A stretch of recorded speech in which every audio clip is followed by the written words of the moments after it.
Ashama daawwattootaa fi kabajamtoota leensaa mudunaa faamilii jirtu nagaa keessanii. Anis nagaa kooti galata waaqayyo. Hundumti keessan akka nagaa taatan abdii fi amantii guutuun qaba. Chaanaala kanaaf haaraa warri taatan subscribe gochuun gara maatii keenyaatti makamaa isiniin jechuu barbaada. Sagaleen koo isinitti dhaga'ama ta'ee hin beeku jechuudha.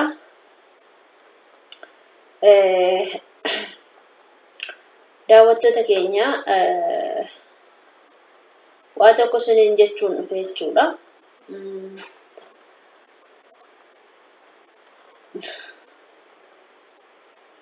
Isinittan himaa laayikii naa godhaa. Maaliif ciiftee leensaanii ciiftee viidiyoo waraabdechuu dandeessu jechuudha.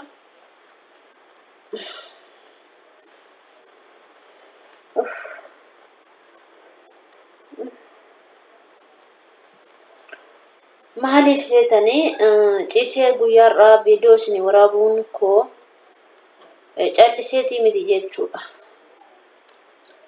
Waan ani isinitti himuun qaba, waan isin beekuu qabdanii, waan isin kadhannaallee naa gochuu qabdanii akka amantaa keessaniitti jechuudha. Isinitti himadhaa jechuudha. Yoo an daawwattoota kootiin alatti wanti hin godhu tokko hin jirusi, wanti isin dhosku tokko illee hin jirusi. Isin dhosku daawwattoota koo waan hundumaa isinitti himachuudha. Waan hundumaas immoo viidiyoon isin agarsiisaa jira jechuudha. Guyyaa kaleessa diidan oole jechuudha. Eessa akka nooles isinitti hima. Kaleessa mana noolle.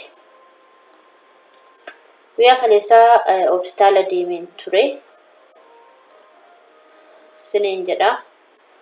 Maaliif hospitaala kan hin deemeefis immoo qaxaroon qabaa jechuudha. Qaxaroon qabaayyuu hospitaala deemeen ture jechuudha.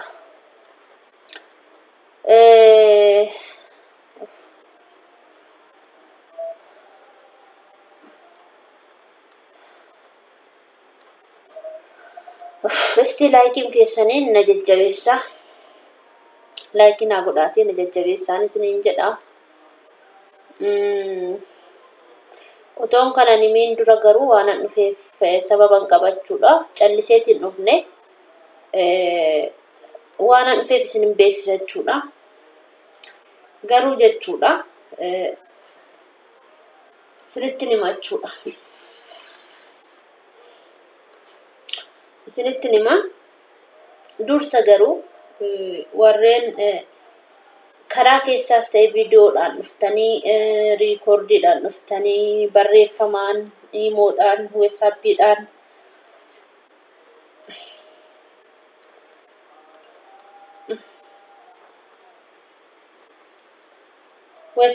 dhuftanii iimoodhaan karaa tiiktookii karaa bootimi dhuftanii gaaffii yookiin immoo gorsa naaf laattan guddaa isaa galatooma. Jabaadhu warri naan jettanis galatooma. Warri gorsa akkana jedhu naa laattan. Leensaa gaddiin barbaachisu hin gaddiin. Dhadhaa keessa dibadhu uffatas lafa kaayyattanii namoonni tokko immoo jechuudha. Ati kiristaana miti maaliif uffata gurraacha uffattee naan jettanii jechuudha. Gorsa keessan hundumaa nan fudhadhaa.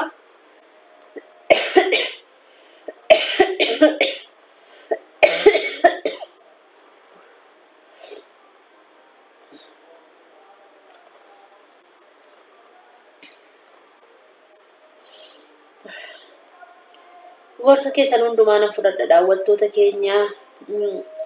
An nama gorsa fudhatudha. Innaa akkasitti na gorsitan natti tola. Innaa na arrabsitanis immoo waan itti fakkaatu. Warreen nama arrabsuu dhiistanii gorsa baay'ee babbareedaa namaa kennitan jirtu. Yaadaan kan fagaattan sammuun keessa warri bilchaate dhugaa aizosh jabaadhu. Akkas hin godhin akkasii wayya leensaa. Kun isa fuudhaa as deebii akkas ta'e. Jettanii seeratti na deebistan, daandiitti na deebistan, na gorsitan. Isinan kabaja isinan jaaladha. Sun dhugumaa kabaja guddaa isiniif qabachuudha. Kanaaf jechuudha. Kan biraa immoo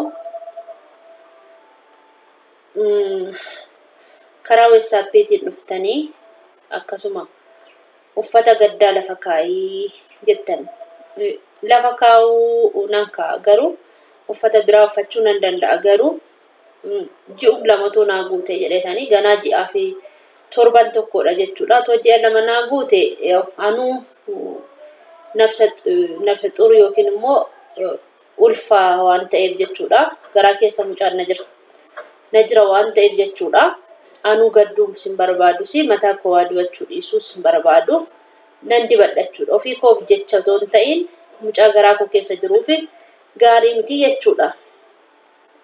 Isaaf jecha nan dibadha jechuudha daawwattoota keenya. Ammayyuu adagaarra bu'uuf hin deemne. Mataan koo kaleessa hospitaala dhaqee dhiigan qabdu jedhan jechuudha. Sammuun naanna'urraan kan ka'e jechuudha. Kanaaf jechuudha waan innillee dhiiga oo baay'ate gadheedha. Dhiiga hin qabdu jechuun homaa rakkoo hin qabu. Biintoo waan fasaashiitti dhuguu nan danda'a. Garuu jechuudha lafatu naan mara jechuudha. Ammannaan akkas ol jedhu lafti naan mara jechuudha. Na dhukkuba. Lafti akkasitti naan deema jechuudha. Homaan dibanne amma ammaatti jechuudha. Dibachuu hin barbaanne.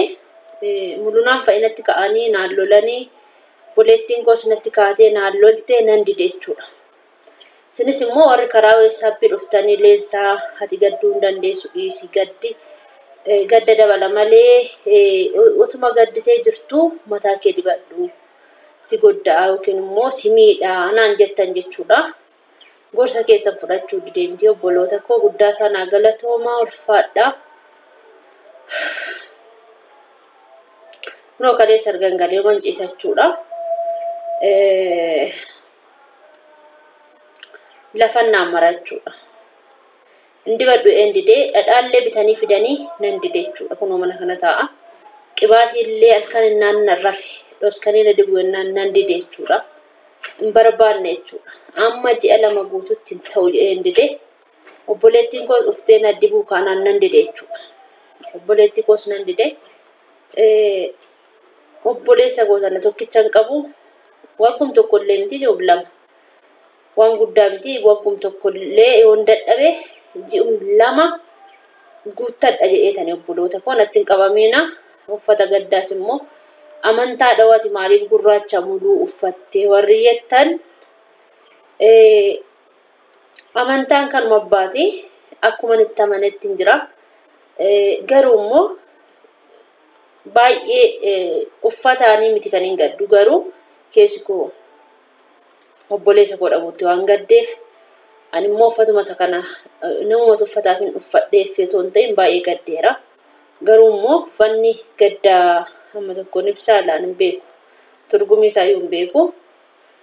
Kana gadduun qabaa jedheetanii jechuudha. Kana daawwattoota keenya hundi keessan dhugaa gorsa naaf laattaniif galatooma. Xiqqoo na dhukkubee wanti biraa na dhukkubee otoo hin ta'in lafatu naan mara jechuudha. Lafti naan mara jechuun tuman taa'uu lafti manni kun naan jijjiguu kajeela jechuudha. Utuman as taa'uu lafti naan naanna. Manni kun illee naan raafama jechuudha. Akkasii kaleessa hospitaala dhaqeeni dhiigan qabdu kanaafi jedhanii gooftaan hundaaf beekaadha danda'aadha. Hundi keessan amantii qabdan innaa kadhannaa barbaachisaa daawwattoota keenya malee kana malee rakkoo hin qabu. Hundumaaf immoo kan gararraan jiru inni gararraa jiruu danda'aaf beekaadha of kalchaadha oolchaadha hundumaafuu jechuudha. Kanan isiniin jedha.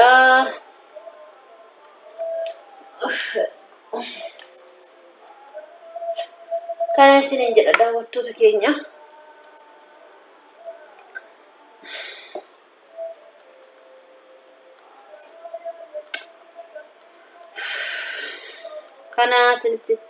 Kanan isiniin jedha nagaatti turaa garuu like share comment gochuun dagatinaa like naaf tuqa share illee naaf tuqa. Warreen immoo commenti tokko argeen commenti nama gara sadii wayii argeera. leensaa ambiyyan jiraa bakka kam jirta hin dhufnaa warri jettan jechuudha. Hamboon jiraadha. Abbaan dhufuu barbaadan dhufuu dandeessu. Bilbila koos immoo qabatanii dhufuu dandeessu rakkoo hin qabu jechuudha. Tokkos immoo yeroon gara biyyaa galee si bira dhufuu nan barbaada leensaa jettee ani hamboon jira jechuudha. Hambootti dhufuu dandeessa. Salphaadha jechuudha. Mannaaraa amatti dhiyoon jirasi salphaadha jechuudha. Kanaafi ijoollee na daawwatan asitti hambootti argee baay'ee tokko annatoo isaan hin beekin isaan na beekanii na dubbisaniiru. Baay'ee tokko namatti tola. Ati sabboontuudha yaan maqaa koduriitiin jechuudha. Nama sadii wayii argeera jechuudha. Warreen duratti Beerut ta'anii na daawwatanii jechuudha.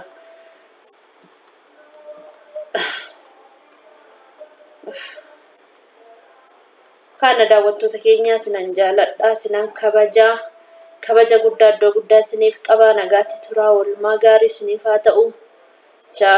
Chaawun isiniin jedha. Warreen dhufuu barbaadan ammas dhufuu dandeessu. Warri immoo biraa isinitti hima wanta biraa jechuudha. Waan baay'ee jira. Nagaatti turaa, oolmaa gaarii isinii haa ta'u. Kadhannaa keessan inni bira dhaabbadha. Chaaw daawwattoota koo nagaatti turaa.